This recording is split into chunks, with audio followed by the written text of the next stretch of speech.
우리 주기도문 말씀인데요. 우리 또 많이 암송하시는 말씀이니까 우리 함께 같이 큰 소리로 다 같이 읽도록 하겠습니다. 시작.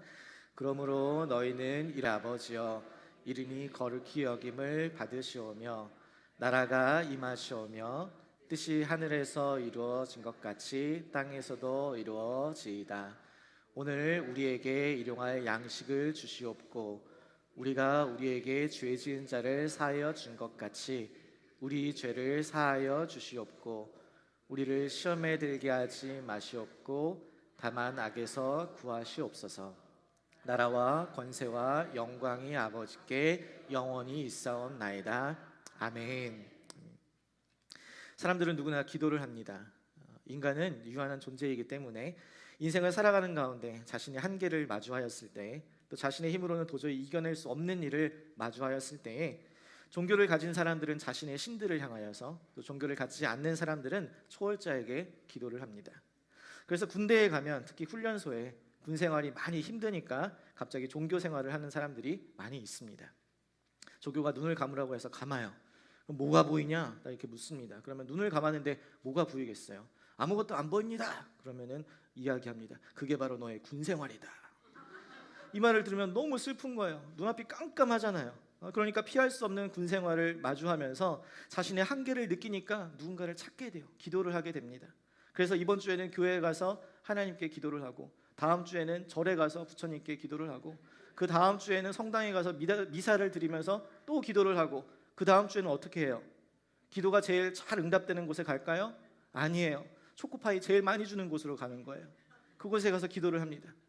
불교도 무슬림도 무속신앙을 가진 사람들도 심지어 무신론자들도 다 기도를 해요. 단지 누구에게 기도하느냐, 무엇을 위해 기도하느냐, 어떻게 기도하느냐가 차이가 있습니다. 그런데 그 작은 차이가 정말 큰 차이입니다. 그러면 우리가 고민해야 할 질문은 이것입니다. 우리가 믿는 기독교 그리스도인들이 기도하는 것은 다른 종교의 기도와는 무엇이 다르냐라는 것이에요. 그리스도인들은 누구에게 기도하고 무엇을 위해 기도하고 어떻게 기도해야 할까요? 신자라면 누구나 기도가 중요한 것을 다 알고 있습니다. 그리고 신자가 아니더라도 교회에 조금만 다녀보면 교회에서 기도를 많이 하니까 기도가 중요하다는 것을 느낄 수 있습니다. 그런데 그리스도인이든 아니든 평신도든 목회자든 기도를 조금만 해보면 기도가 쉽지 않다는 것을 다 압니다. 아니, 너무나 어렵다는 것을 알고 있어요. 그래서 우리는 기도를 잘 배워야 합니다. 유대인이나 바리새인들처럼 사람들에게 보이려고 하는 외식하는 기도가 아니라, 이방인들처럼 중언부언하면서 아무 의미 없는 이야기를 반복하는 기도가 아니라 골방에 들어가 하나님과 은밀한 친밀한 사귐의 기도를 드려야 한다는 것이에요. 혹 어떤 사람들은 이미 하나님이 우리가 어떤 것을 필요한 것을 다 알고 계시는데 굳이 하나님 앞에 기도해야 하나, 기도할 필요가 있나 라고 생각하는 경우도 있습니다. 그러나 예수님께서는 기도의 필요성을 의심하고 또 기도에 대한 잘못된 동기와 목적을 가지고 있는 자들을 향하여서 올바른 기도를 가르쳐 주십니다. 그러면서 오늘 이 말씀을 이렇게 하세요. 그러므로 너희는 이렇게 기도하라. 하나님과 동등한 분이시나 자신을 비워서 종의 형체를 가지시고 인간의 몸을 입고 이 땅에 오신 그 하나님의 아들, 그 예수 그리스도께서 그 누구보다도 친밀한 관계를 맺고 계신 그 하나님 앞에 어떻게 기도해야 하는지를 가르쳐 주신 그 기도, 그 주기도문이라고 불리는 기도가 바로 오늘의 본문의 말씀입니다. 주기도문은 제가 이 담임 목회를 시작하고 금요 예배 때에 처음 시작한 강의 시리즈로서 8주간 제가 한 구절 한 구절씩 깊이 다루었으니까 여러분들 주기도문에 대해서 더 깊이 공부하고 싶으신 분들은 유튜브를 찾아서 나중에 더 들으시고, 오늘은 요약하여서 핵심 내용들만 좀 함께 나눠보도록 하겠습니다.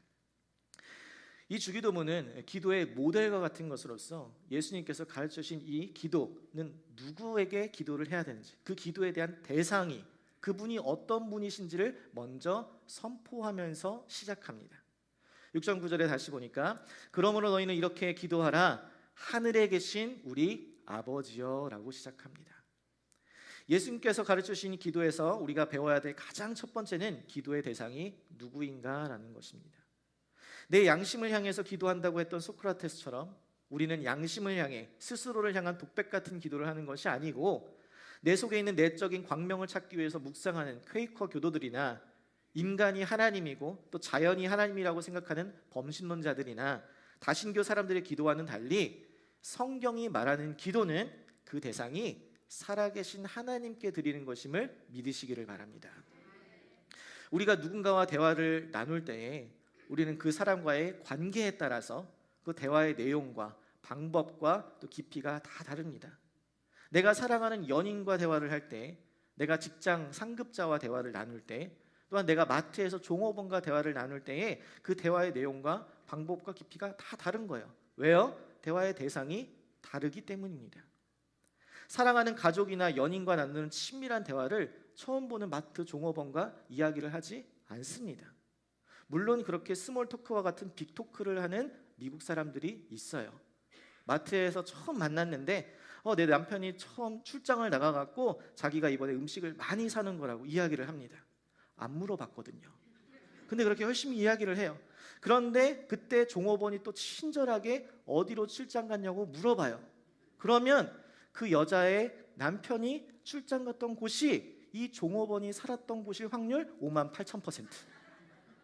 어머, 내가 거기서 20년 동안 살았었잖아요. 이러면서 얘기가 시작하는데 뒤에 길은 정말 길게 늘어져 있는데 급한데 지금 빨리 가야 되는데 신경 안 쓰고 처음 보는 사람과 아주 오래 이야기를 하는 그런 사람들도 있습니다. 그러나 일반적으로 대화의 대상이 누구냐에 따라 대화의 내용과 방법과 깊이는 달라집니다. 그래서 예수님께서는 너희가 기도하는 대상이 그 하나님이 누구신지, 그분이 어떤 분이신지를 분명히 알고 기도하라는 것이에요. 그 하나님이 누구시냐, 어떤 분이시냐? 먼저는 하늘에 계신 분이십니다. 어디에 계신다고요? 하늘에 계신. 자, 하나님이 하늘에 계신다는 뜻은 무엇일까요? 이것은 하나님이 계시는 공간이 어디인지, 그 장소가 어디인지를 표현해 주는 것이 아닙니다. 왜냐하면 하나님은 하늘이 다 품을 수 없는 분이시기 때문입니다. 열왕기상 8장 27절에 보면 이렇게 이야기합니다. 하나님이 참으로 땅에 거하시리까 하늘과 하늘들의 하늘이라도 주를 용납하지 못하겠거늘, 다 품지 못하겠거늘 하물며 내가 건축한 이 성전이오리까.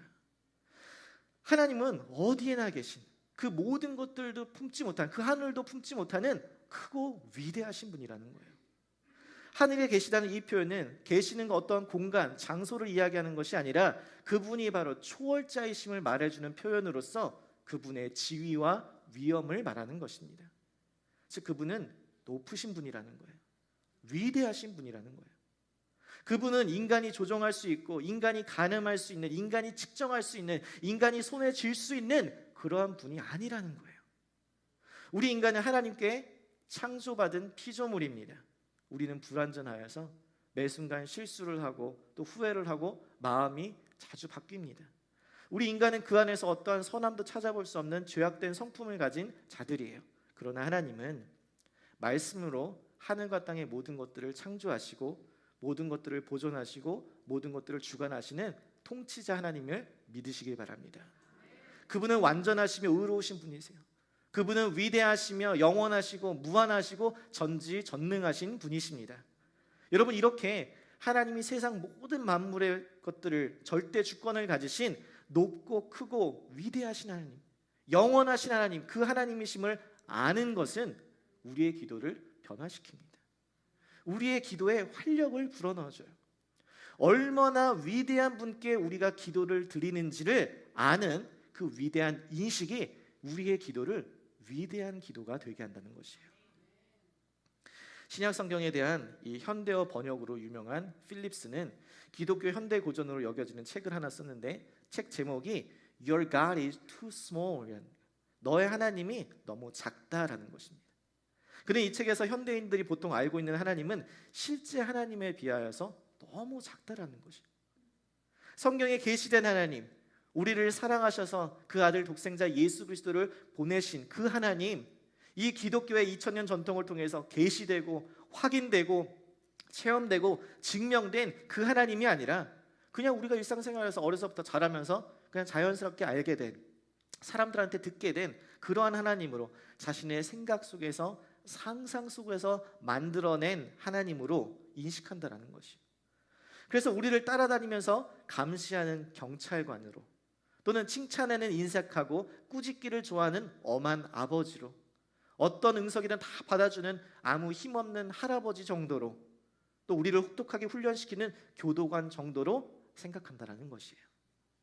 여러분, 우리는 우리의 생각과 관념, 경험에 갇혀서 하나님을 제한하고 내 마음대로 만들어낼 때가 참 많다라는 것입니다. 그러나 우리의 기도를 들으시는 하나님은 하늘에 계신 전지전능하시고 무소부재하신 크고 위대하신 살아계신 하나님이심을 믿으시기를 바랍니다. 그 기도가 달라지는 것이요. 그렇게 하늘에 계신 그 하나님은 어떤 하나님이냐? 우리가 기도를 드리는 하나님은 어떤 하나님이냐? 그 하나님이 바로 우리의 아버지 되시는 하나님이심을 믿으시기 바랍니다. 여러분, 이것이 너무나 중요한 사실입니다. 그분이 전지전능하고 그분이 아무리 위대하고 훌륭한 하나님이라도, 아무리 멋지고 능력이 많다고 하더라도 나랑 아무런 관계가 없다? 그럼 아무 소용이 없는 것이에요. 세계 최고의 부자, 능력자라고 불리는 사우디의 왕세자 빈살만이라고 있는데 재산이 2,800조래요. 뭐 상상이 안 되는 숫자잖아요, 그죠? 워낙 부자다 보니까 모든 것을 다 할 수 있는 능력이 되는 거예요. 그래서 별명이 뭔지 아세요? 미스터 에브리띵.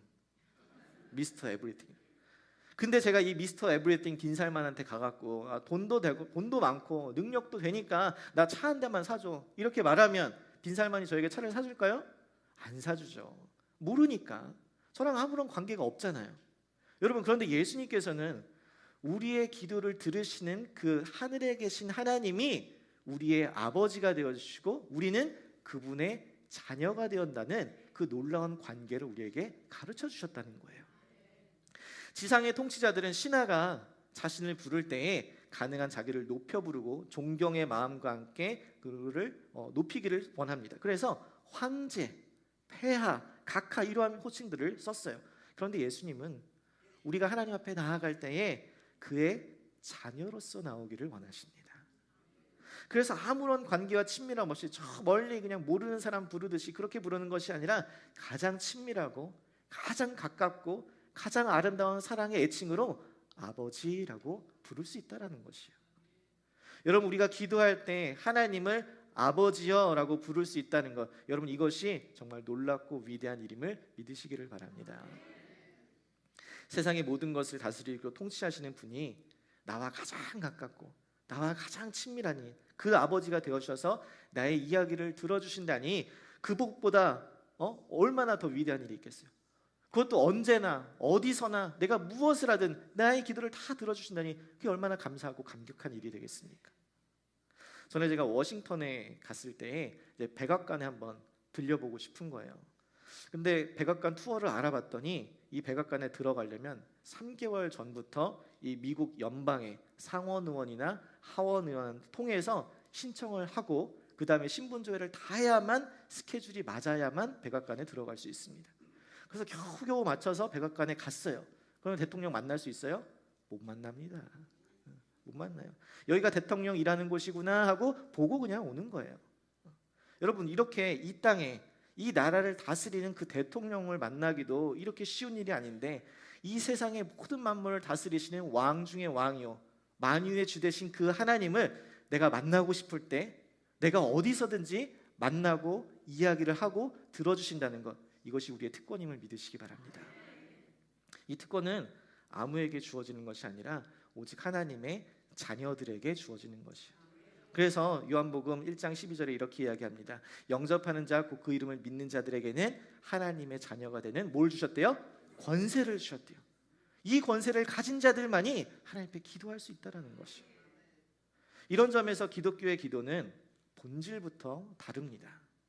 기도는 단순한 종교적인 행위나 마음의 위안을 위한 우리만의 독백이 아니라는 것이에요. 기독교의 기도는 살아계신 하나님과의 인격적인 교제이며 그분의 자녀로서 아버지 하나님 앞에 나아가는 특권인 것입니다. 다른 종교의 기도는 인격적 관계보다 신의 기분을 달래거나 또 원하는 것을 얻기 위한 조건적인 행위일 때가 많습니다. 또한 무신론자의 기도는 이 초월자의 존재를, 신의 존재를 부정하기 때문에 실제로는 자기 자신에게 말하는 자기 암시나 명상에 가깝습니다. 그러나 기독교의 기도는 하늘에 계신 살아계신 하나님, 크고 놀라우신 하나님, 그 하나님이 우리의 아버지가 되어주셔서 그 아버지께 기도한다는 그 관계가 있기 때문에 이 기도가 다른 것이에요. 저는 사랑하는 우리 성도님들이 하늘에 계신 그 하나님 아버지와 이 자녀됨의 친밀한 관계 속에 근거하여서 기도를 시작하시고 그 관계의 친밀함으로 인하여서 기도가 풍성해지기를 주님의 이름으로 간절히 소망합니다. 이렇게 예수님께서는 우리가 기도할 때에 하나님에 대해서 관해 이 기억해야 될 두 가지 중요한 사실, 하늘에 계신 아버지, 하늘에 계신 우리 아버지, 이 사실을 알려주신 후에 6가지의 간구를 주기도문에서 보여주시는데, 앞에 3가지는 하나님에 관한 간구 3가지, 그리고 뒤에 3가지는 우리를 향한 간구 3가지를 보여주십니다. 먼저 하나님을 위한 간구 3가지가 기록된 9절 10절의 말씀을 보겠습니다. 하늘에 계신 우리 아버지여, 첫 번째 이름이 거룩히 여김을 받으시오며, 둘째 나라가 임하시오며, 셋째 뜻이 하늘에서 이루어진 것 같이 땅에서도 이루어지이다. 이거예요. 자, 첫 번째는 이름이 거룩히 여김을 받게 해달라는 간구입니다. 여러분, 사람의 이름은 그 사람의 인격이나 신분, 존재를 의미합니다. 그래서 부모들이 자녀들의 이름을 지을 때 함부로 짓지 않아요. 다른 사람이 그 사람의 이름을 부를 때 그 사람의 인격과 존재, 그 관계를 생각하면서 부르기 때문입니다. 여러분, 그런데 하나님께서는 뭐라고 자신의 이름을 밝히셨어요? 나는 스스로 있는 자다. 그 이름을 밝히실 때에는 우리는 그분이 어떤 피조물에도 의존되지 않는, 모든 것의 근원 되시고 모든 원인을 존재하게 하는 자존적인 존재라는 사실을 깨닫게 됩니다. 그러니까 그분의 이름을 통해서 그분의 존재를 알고 느끼고 경험하게 되는 것이에요. 그런 의미에서 그분의 이름을 거룩히 여김을 받기를 원한다는 이 간구는 하나님을 거룩하게 여기게 해달라는 간구입니다. 그분의 이름이 곧 하나님 힘사프이기 때문에 그래요. 거룩한 이름을 가진 그분을 경외하게 해달라는 것이에요. 그분께 모두의 존경과 높임과 경배와 찬양, 그 모든 것들을 드리게 해달라는 간구입니다. 그래서 위대한 사상가 파스칼은 하나님의 이름을 거룩하게 한다는 것은 하나님을 하나님으로 대접하는 것을 의미한다라고 이야기합니다. 거룩하다라는 이 단어의 원래 의미처럼 우리의 인간과는 구별된 완전하고 무한하시고 전지전능하신 그 하나님으로 여기고 그분을 대접하고 경외하라는 것이에요. 저는 사랑하는 우리 성도님들이 하나님의 이름을 망령되이 여기고 가볍게 업신여겨 부르지 않고 그분의 이름을 경외하고 높이고 찬양하는 가운데 거룩하신 하나님을 하나님으로 대접하고 인정하게 되시기를 간절히 소망합니다. 두 번째 하나님을 위한 간구는 나라가 임하시오며입니다. 여러분, 우리는 나라라는 단어를 생각할 때 보통 우리 어떤 장소, 그 나라가 있는 영토를 생각합니다. 한국이라는 나라 하면 아시아의 동쪽에 있는 삼면이 바다로 둘러싸인 곳, 그 장소를 떠올리게 되죠. 그러다 보니까 하늘나라도 제한된 어떠한 공간의 개념으로 혹은 어떠한 장소적인 개념으로 이 나라를 생각해서 죽은 후에 우리가 갈 저 위에 어떠한 장소라고 생각할 때가 많이 있습니다. 그러나 성경을 자세히 보면 하나님의 나라는 어떠한 장소나 지역을 이야기하는 것이 아닙니다. 바리새인들이 예수님께 하나님의 나라가 어느 때 임하냐고 물었을 때 예수님께서는 이렇게 이야기하세요. 하나님의 나라는 볼 수 있게 임하는 것이 아니다. 여기 있다 저기 있다 말할 수도 없다. 장소가 아니라는 것이요. 하나님의 나라는 너희 안에 있다라고 이야기해요. 그러니까 이 말은 하나님의 나라는 단지 장소에 제한된 어떠한 개념을 이야기하는 것이 아니라 하나님이 그 나라의 왕으로서 통치하시는 그 위엄과 권위, 그 다스림을 모두 이야기하는 것이에요. 그분이 다스리는 곳, 그분이 통치하시는 곳, 그분이 왕으로 권위를 가지신 그곳, 그곳이 바로 하나님의 나라라는 것입니다. 이러한 의미에서 하나님의 나라는 죽어서만 가는 곳이 아니라 살아서도 갈 수 있는 곳이에요. 하나님이 왕으로서 주인으로서 우리 교회를 다스리고 통치하시면 우리 교회는 어떤 나라가 돼요? 하나님의 나라가 되는 줄 믿습니다. 여러분의 삶 가운데 여러분이 하나님께서 여러분의 삶의 주인이 되시고 왕이 되시면 여러분의 마음은 어떤 곳이 돼요? 하나님의 나라가 되는 것이요. 하나님의 왕으로서 하나님이 주인으로서 여러분의 가정을 통치하시면 여러분의 가정도 하나님의 나라가 되는 줄 믿습니다. 그래서 나라가 임하소서라는 이 기도는 그분의 나라가, 그분이 통치하시며 모든 만물이 왕이 되시고 주관자 되시는 그 하나님이 권위와 권세를 가지고 그 모든 것들을 다스리게 해달라는, 그 다스림이 우리 가운데 임하게 해달라는 기도인 것이요. 저는 그 나라가 저와 여러분의 가운데도 우리의 삶과 가정과 교회 가운데도 임하게 되기를 간절히 소망합니다. 자, 세 번째는 하나님을 위한 간구. 세 번째, 뜻이 하늘에서 이루어진 것 같이 땅에서도 이루어지이다라고 해요. 여러분, 이 간구는 우리의 기도의 목적이 무엇인지를 분명하게 이야기해 줍니다.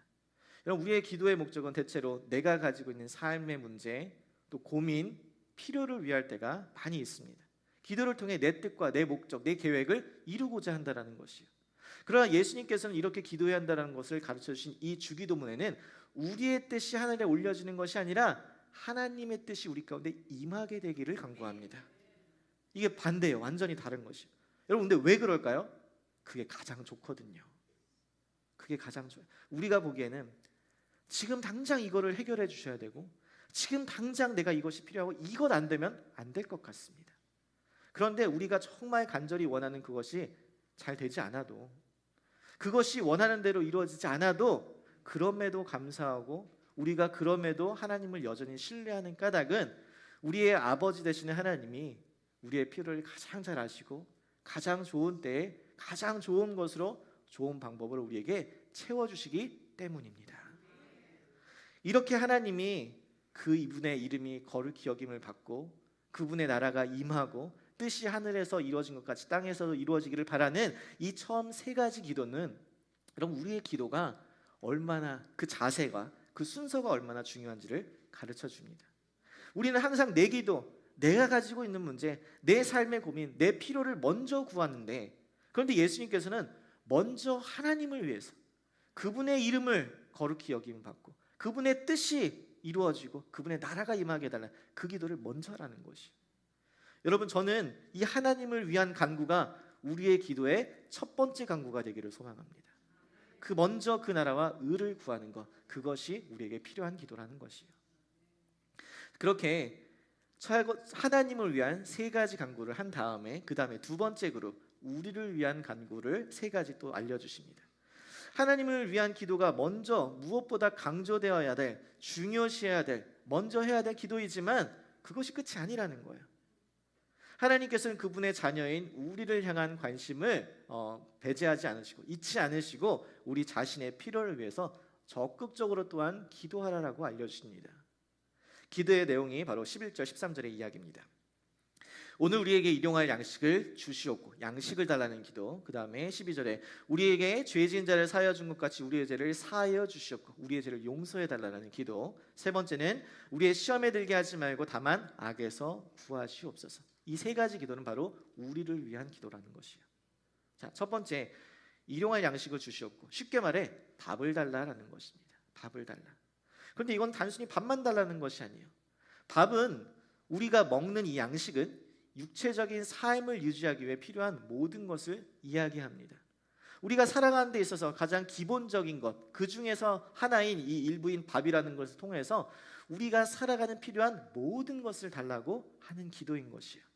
여러분, 우리가 11조를 드리는 것도 전부를 드리는 것이 아니라 10의 1조를 하나님 앞에 드림으로써 우리의 삶의 모든 것을 드리는 표현인 것처럼 똑같다는 것이에요.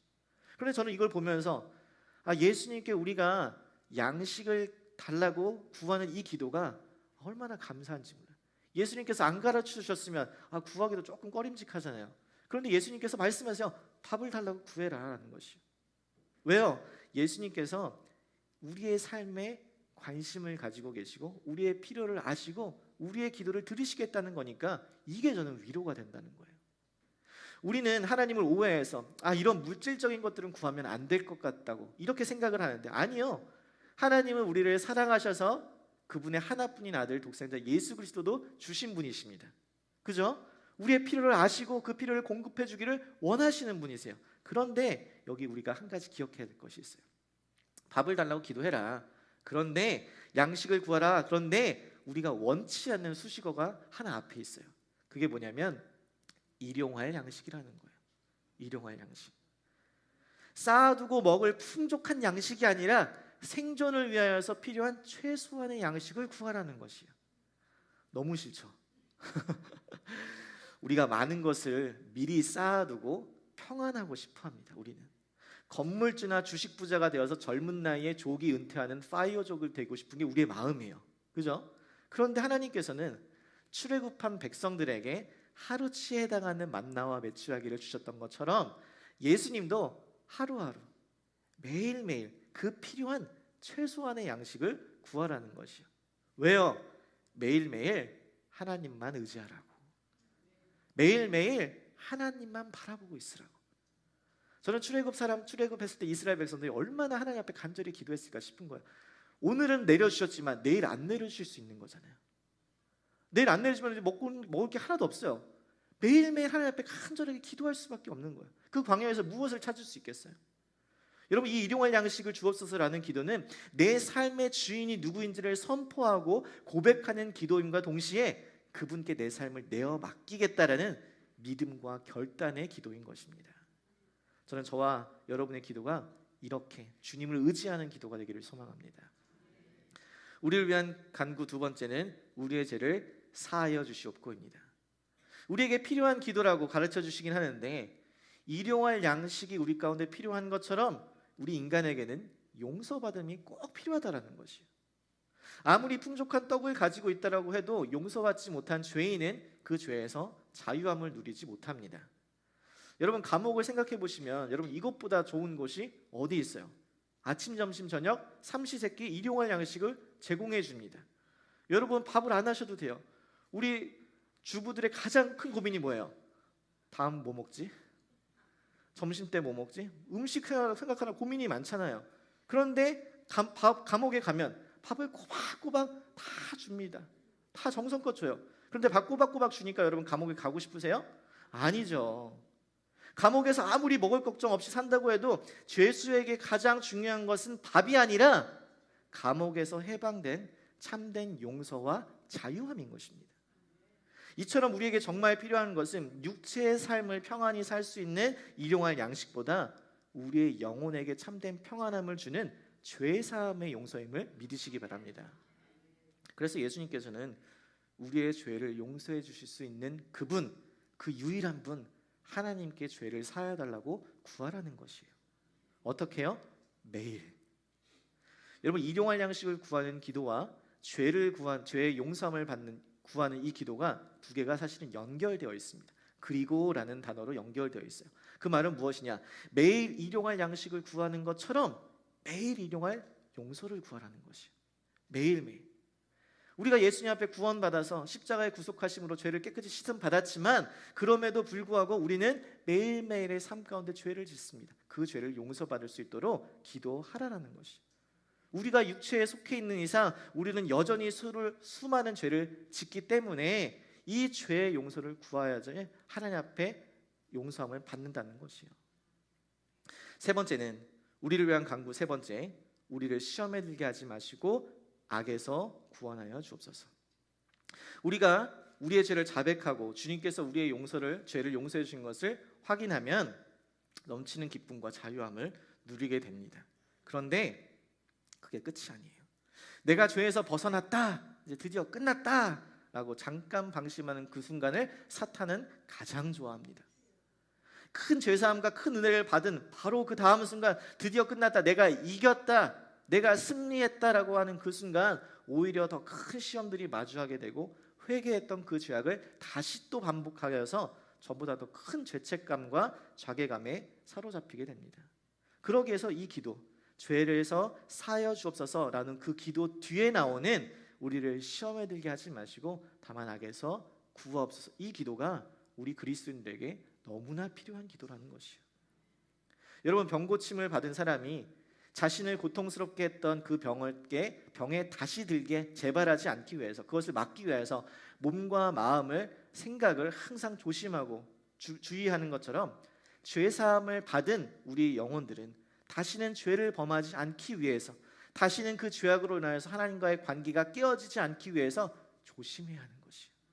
선줄로 생각한 줄 넘어질 줄 알고 조심하라는 거예요.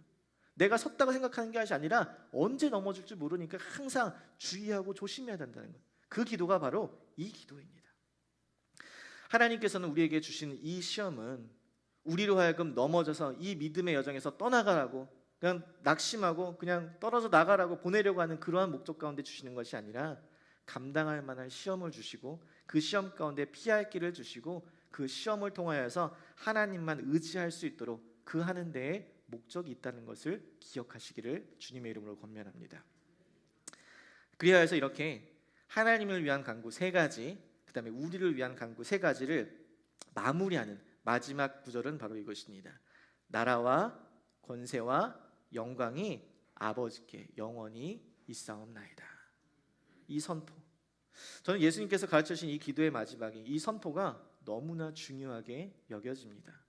왜냐하면 우리의 이러한 간구는 일용할 양식을 구해도, 또 죄에 대한 용서를 구해도, 시험에 들지 않고 악에서 구해달라는 이 기도도, 또 우리가 예수님의 제자가 되어도 우리의 삶 가운데 때로는 굶주리기도 하고, 또 악 가운데 넘어지기도 하고, 죄를 짓기도 하고, 시험에 들기도 하기 때문입니다. 우리는 예수님의 제자로서 살아가는 그 길이 아무런 어려움 없이 평탄할 것이라고 당연하다고 생각하는데, 하나님께 그래서 당당하게 이런 고통을 피해가게 해달라고 그렇게 요청을 하지만, 사실 그건 창조주이신 하나님께 달려있는 것이지 피조물인 우리가 하나님께 간구할 것은 아니라는 것이에요. 그래서 예수님께서는 이렇게 기도하라고 가르쳐 주시는 거예요. 고통을 당할 때, 시험을 당할 때에, 굶주릴 때에 그 모든 힘과 능력과 권세와 영광이 이 세상 가운데 속하여서, 그래서 세상이 우리의 인생을 끝내버릴 것 같고, 세상이 우리의 삶을 다 무너뜨릴 것 같고, 세상이 우리의 삶의 주인 되어서 나를 다스리는 것 같지만 아니야. 이 세상의 모든 것, 그 나라와 권세와 영광은 오직 나에게 있어라는 것이, 이것을 선포하라는 것이. 여러분, 이것은 우리의 기도의 마지막, 우리의 기도의 근거, 우리의 믿음의 고백이요 선포가 되어야 한다는 사실입니다. 저는 이번에 이 기도의 삶 시리즈를 시작하면서 한 3개월 정도 간절하게 기도해오던 기도의 제목이 있었습니다. 기도하면서 하나님의 뜻이면 또 감사히 받고, 또 아니어도 하나님의 뜻으로 알고 또 감사히 여기겠습니다. 여러분, 보통 이 정도 마음이면 하나님 주셔야 되잖아요. 이 정도면 주셔야 돼. 그런데 보란듯이 하나님이 안 들어주셨어요. 그러니까 마음이 너무 어렵더라고요. 어떤 상황에도 다 괜찮습니다 하나님, 뭐 안 들어주셔도 하나님 뜻으로 알고 감사해. 안 괜찮아요. 너무 마음이 어려운 거예요. 하나님, 이거 제 개인적인 기도 제목도 아니고 하나님의 나라를 위한 기도인데 왜 안 들어주시죠? 하나님의 거절이 너무 속상한 거예요. 그런데 이 주기도문의 마지막 선포를 묵상하는데 하나님이 꼭 제게 말씀하시는 것 같아요. 민우야, 모든 나라와 권세와 영광은 영원히, 단 한순간이 아니라 영원히 나에게 있어. 그 모든 영광, 네가 원하는 대로 될 때나 되지 않을, 그럴 때 않을 때에도 그 모든 주권은 나에게 있어. 그 말씀이 나에게 다 들려지는 순간, 네, 그렇습니다. 네 하나님, 아멘입니다. 그렇게 고백할 수밖에 없는 거예요. 모든 나라와 권세와 영광이 아버지께 영원히 있습니다. 그 고백이 터져나오게 되더라고요. 여러분, 그 크고 놀라우신 하늘에 계신 우리 아버지를 찬양할 수밖에 없는 거예요. 사랑하는 성도 여러분, 주님께서 가르쳐주신 이 기도를 통해 여러분, 내 중심의 기도가 아니라 하나님 중심의 기도를 하시기를 바랍니다. 그 하나님의 중심의 기도를 드림으로써 우리의 삶을 다스리고 통치하시는 그 하나님이 여러분의 삶을 인도하시고 지키시고 보호하시는 그 하나님이심을, 우리의 모든 필요를 알고 채우시는 그 놀라우신 하늘에 계신 우리 아버지 되심을 경험하게 되시기를 간절히 소망합니다. 여러분, 그리하여서 이 모든 영광을 하나님 아버지께 돌리며 그분의 주권과 능력을 열방 가운데 선포하는 저와 여러분의 삶이 되기를, 이 주기도문을 통하여서 우리의 기도가 풍성해지기를, 기도의 능력을 경험하게 되기를 주님의 이름으로 간절히 소망합니다.